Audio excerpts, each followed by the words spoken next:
नमस्कार। जय श्री राम। हर हर महादेव। श्री शिव महापुराण। देवगणों का शिव जी के पास जाना। श्री हरि ब्रह्मा जी और देवताओं के साथ भगवान शिव के पास कैलाश गए। त्रिनेत्रधारी भगवान शिव जी की अपूर्व छटा बिखर रही थी। वे पार्वती के साथ रत्नमय सिंहासन पर विराजमान थे। उनकी छटा देखकर भगवान विष्णु अति प्रसन्न हुए। वे वहां हो रहे नृत्य गीत का आनंद लेने लगे। श्री हरि देवादिदेव शंकर की स्तुति करने लगे। हे भगवान, हम सब शंखचूर्ण से त्रस्त हो रहे हैं। हमारी उससे रक्षा कीजिए। हमारा हमारा उद्धार कीजिए।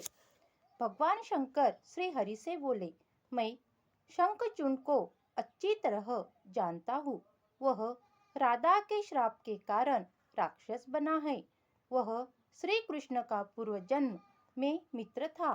शिवजी उन्हें बता ही रहे थे कि इतने में श्री कृष्ण राधा के साथ वहां आ गए। उन्होंने शिवजी की स्तुति की। शिवजी प्रसन्न हो गए। शिवजी ने शंखचूर्ण को मारने का उन्हें आश्वासन दे दिया। पुष्पदत्त और शंखचूर्ण वार्ता। भगवान शंकर ने शंखचूर्ण के पास गंधर्वराज चित्ररथ को भेजा।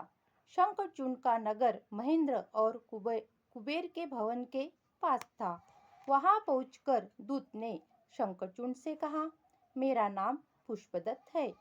तुम या तो देवताओं के अधिकारी उन्हें लौटा दो या शंकर जी के साथ युद्ध करो। तुम देवताओं को अधिकार लौटा दो या फिर शंकर जी के साथ युद्ध करो। मैं शंकर भगवान का दूत हूँ, जो ठीक समझो वैसा करो। शंखचूर्ण ने कहा, यह भूमि वीर भोग्या है। मैं वीर पिता का वीर पुत्र हूँ, इसीलिए मैं शंकर जी से युद्ध करूँगा। मैं बिना युद्ध के देवताओं को भाग नहीं लौटाऊंगा। मैं कल ही प्रातःकाल रुद्रलोक की यात्रा करूंगा। यह सुनकर पुष्पदत्त शिवजी के पास लौट गया और वहां का सारा वृत्तांत बताया। यह सुनकर शिवजी क्रोध में भर गए। शिवजी को क्रोध आ गया। उन्होंने वीरभद्र आदि गणों और भद्रबली आदि देवियों को बुलाकर शंखचूर्ण का वध करने की आज्ञा प्रदान की। भगवान शिवजी स्वयं भी अपने गणों को लेकर चल पड़े। उनके साथ आठों भैरव, आठों वसु, एकादश रुद्र, द्वादश सूर्य, अग्नि, चंद्रमा, विश्वकर्मा, यम, कुबेर, अश्विनी कुमार, नलकुंवर, सभी पार्षद तथा भद्रकाली आदि देवियां चली गई। काली भी जीभ 1 योजन तक लपलपा रही थी। उनके हाथ में खप्पर था। वह आकाश को छूने वाला त्रिशूल तथा 1 योजन लंबी शक्ति लेकर चल रही थी। उनके साथ 3 करोड़ योगिनियां थी तथा 3 करोड़ डाकिनी चल रही थी। भगवान शिव ने चंद्रभागा नदी के तट पर एक वटवृक्ष के नीचे अपना आसन जमाया। शंखचूर्ण की युद्ध यात्रा। शिवजी के दूत पुष्पदत्त के चले जाने पर शंखचूर्ण ने अपनी पत्नी तुलसी के पास जाकर कहा, मैं कल प्रातःकाल शिवजी से युद्ध करने जाऊंगा। रात में उसने अपनी पत्नी से अनेक बातें की। दोनों क्रीड़ा करते हुए सुख के सागर में गोते खोने लगे। प्रातःकाल उठकर शंखचूर्ण ने राज्य का भार अपने पुत्र को सौंप दिया और पत्नी तुलसी की देखभाल का जिम्मा भी पुत्र को देकर रोती हुई पत्नी को समझा बुझाकर सेनापति को बुलाया। सेनापति ने सेना को तैयार किया। थोड़े समय में ही उसके दुर्मद वीर तैयार हो गए। उसके साथ 3 लाख अश्वहिनी सेना भी थी। उसने भी पुष्पभद्रा नदी के तट पर वट वृक्ष के नीचे डेरा डाल दिया। वहां से उसने शिवजी की सेना का अवलोकन किया। शंखचूर्ण ने शिवजी के पास अपना दूत भेजकर सूचित किया कि मैं युद्ध के लिए आ गया हूँ। शिवजी ने दूत से कहा, तुम जाकर अपने स्वामी से कहो कि देवताओं से वैर देवताओं से वैर त्याग कर उनसे संधि करने में ही भलाई है। प्राणियों का विरोध बहुत बुरा होता है। तुम ऋषि कश्यप की संतान हो। इस पर दूत बोला, हे नाथ, आपने जो कुछ कहा वह सत्य है, परंतु सारा दोष असुरों का ही नहीं है। आप देवताओं के पक्षपाती है। आपका ऐसा नहीं करना चाहिए, क्योंकि आप देवताओं और असुरों सबके भगवान हैं। उसकी बात सुनकर शंकर जी बोले, हम तो भक्तों के अधीन हैं। देव कार्य में युद्ध करने में मुझे कुछ भी शर्म नहीं है। दूत शंखचूड़ के पास वापिस चला गया।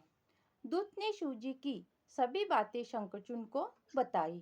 शंखचूड़ ने युद्ध करना ही उचित समझा। उसने अपनी सेना को युद्ध करने की आज्ञा दी। इधर शिवजी ने भी युद्ध करने की आज्ञा प्रदान की। भगवान शंकर भी तैयार हो गए। तरह तरह के रण वाद्य बजने लगे।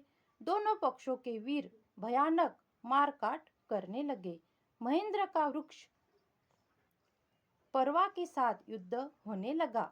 विष्णु का दंभ के साथ, कालका का कालासुर के साथ, गोकर्ण का हुतासन के साथ, कुबेर का कालय के साथ, विश्वकर्मा का मला के साथ, भयंकर से मृत्यु संहार से एम कालंबिक के साथ वरुण युद्ध करने लगे। अभी तक पुत्रों सहित भगवान शंकर वृक्ष मूल में बैठे रहे। सारी पृथ्वी कटे हुए वीरों और वाहनों से फट गई। शंखचूड़ का युद्ध। समस्त देवता दैत्यों से पराजित होकर इधर उधर भागने लगे।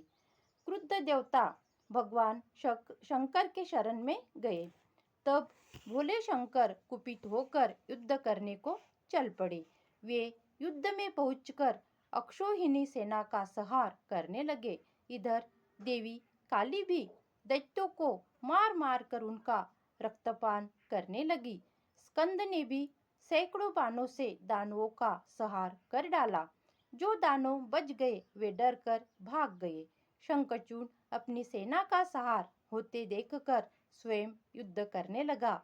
वह कान तक धनुष को खींचकर बाण छोड़ने लगा।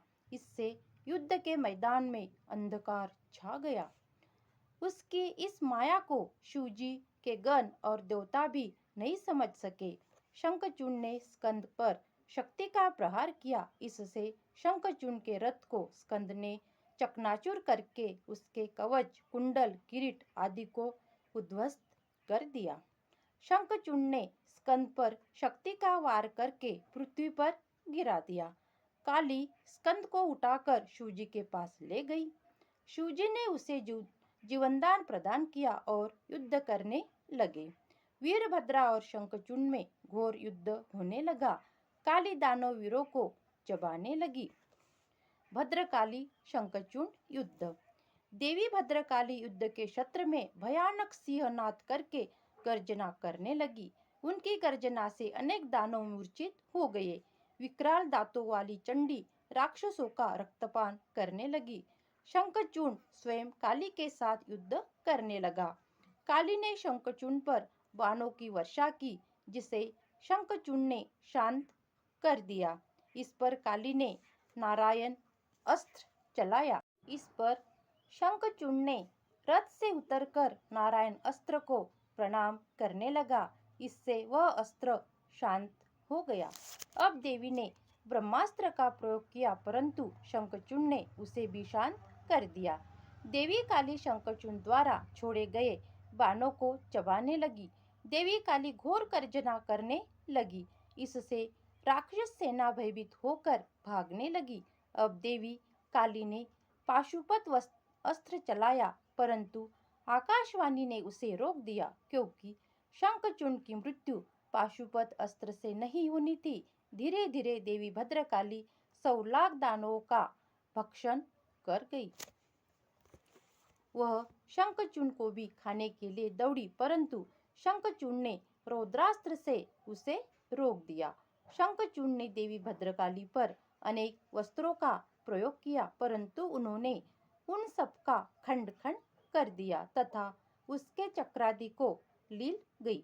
अब काली ने अपने मुष्टि प्रहार से शंखचूड़ को पृथ्वी पर गिरा दिया। इसके पश्चात देवी ने उसे घुमाकर ऊपर फेंक दिया, परंतु वीर प्रतापी शंखचूड़ वेग से कूदकर पृथ्वी पर खड़ा हो गया। आकाशवाणी ने देवी काली को बताया कि शंखचूड़ केवल शिवजी के द्वारा ही मारा जा सकता है। इससे शिवजी वृषभ पर चढ़कर युद्ध भूमि में पहुंच गए। शिवजी को देखकर शंखचूड़ ने रथ से उतर उन्हें प्रणाम किया। फिर विमान पर आरूढ़ होकर भगवान शिव से युद्ध करने लगा। उसने 100 वर्ष तक शिवजी के साथ युद्ध किया। वे आपस में विभिन्न अस्त्रों से युद्ध करते रहे। वीरभद्र और नदी ने भी अनेक असुरों को मार गिराया। शेष बचे दैत्य डरकर भागने लगे। आगे की वीडियो में शिवजी द्वारा शंखचूड़ का वध, ये कथा हम सुनेंगे। तब तक के लिए जय श्री राम, हर हर महादेव।